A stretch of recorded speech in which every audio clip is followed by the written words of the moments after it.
This is number 291, page 291, number 37. And if we read it, it tells us a light spring with a spring constant of 16 Newton meters rests vertically on the bottom of a large beaker of water as shown in A below. A 5 times 10 to the negative 3 kilogram block of wood with a density of 650 kilograms per meters cube is connected to the spring, and the mass spring system is allowed to come to static equilibrium as shown in B. How much does the spring stretch? Basically, what we need to do here, first of all, in these buoyancy problems, is we need to find the forces on it. And there's an upward force from the water. We call that buoyant force. There are two forces downward. There's the weight of the wood, which is mass of the wood times G. Then there's this spring force. If you guys remember, the spring force is equal to Kx. All right. So what we have here is we have mass of the wood times G plus the spring force equals FB. And if we just substitute everything in, we have mass of the wood times G plus Kx, X is what we're looking for, equals density of the fluid times volume of the fluid displaced times G, that's the density. The buoyant force. So if we put our numbers in, what do we get? Well, this is 5.00 times 10 to the negative 3 kilograms. That's mass of the wood they gave us. Be sure that's right. Yep. Times 10 meters per second squared plus 16 newtons per meter. That's K. They give us that. Times X. That's how far the spring stretches. That's what we don't know. Equals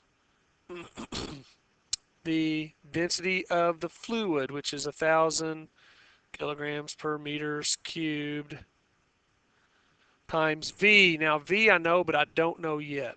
So how do I find V? Well, V is the volume of the water displaced.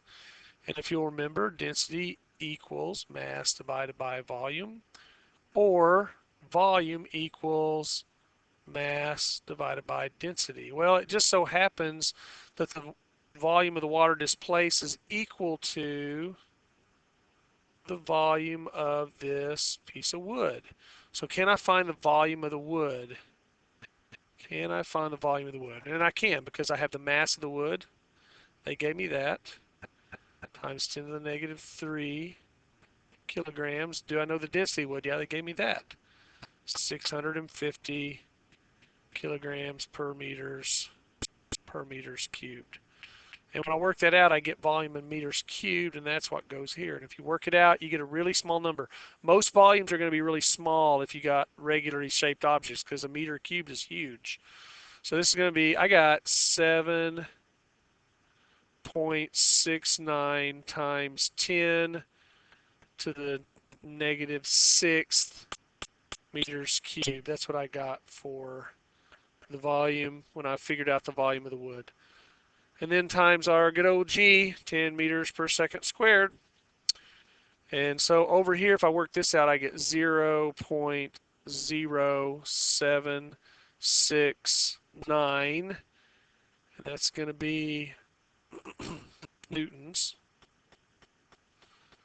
And that's going to equal 0.0500 newtons plus 16 newtons per meter times X. So I want to subtract 0.05 from both sides. When I do that, I get 16 newtons per meter times X equals 0.0769 minus 0.055 gives me 0.0269 newtons. So I'm going to divide both sides by 16 newtons per meter. Newtons per meter. And that's going to give me x equal to, it's 1.68 times 10 to the negative 3. The answer in the book is 1.7. So if I round off to two significant figures, we did get the right answer. Not very far. Didn't stretch it much. That's about 1.7 millimeters or something. And that's how you do that problem. Again, you'll see there's lots of buoyancy and rho VG and rho equals M over V. So you got to practice these to get good at them, but you can do it.